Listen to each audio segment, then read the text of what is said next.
Kaixo kazetaguneko lagunok. Hemen gaude, bideo berri batean. Oraingo honetan, gure Android tablet edo smartphone gailuetan, Pinteresten gure pinak egin eta profila konfiguratzen erakutsiko dizuegu. Gogoratu beharra dago, aplikazioa ez dagoela euskaratua. Lehenik eta behin, guardada atalean sartuko gara.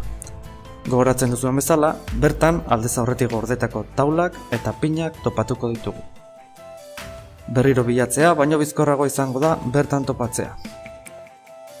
Goialdean, alde batetik, bilaketa barra daukagu, gure pinak bilatzeko balio duena.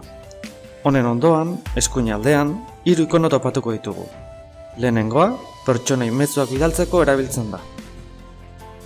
Mezuak bidaltzerakoan, Pinteresteko erabiltzailea edo emaila jarriko dugu.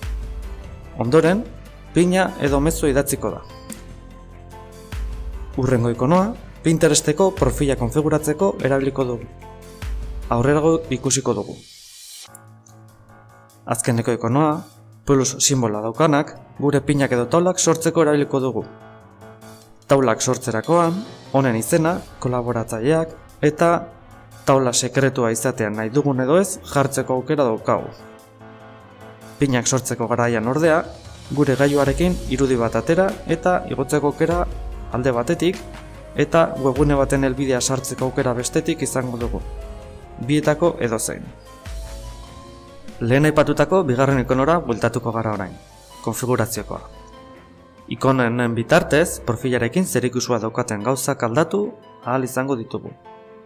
Eskaintzen ditun aukeretatik 2 ikusiko ditugu, garrantzitsuenak.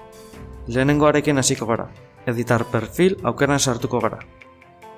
Bertan, profilari irudi bat jarri, ze izen emango diogun gure erabiltzaileari, gure buruzko informazioa, kokagunea, webgune pertsonala, eta azkenik taulak nola antolatuko ditugun eskainiko digu.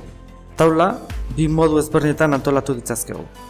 Eskuz, guk banan-banan ordenatzen den adieraziz, edo beste modua automatikoki izango da. Baina, kasu honetan, zeren arabera antolatu nahi dugun adieraziko diogu, alfabetikoki, berrienetik zaharrenera edo zaharrenetik berrienera. Konfigurazio menuraz bueltatuz, editar ajustes aukeran sartuko gara.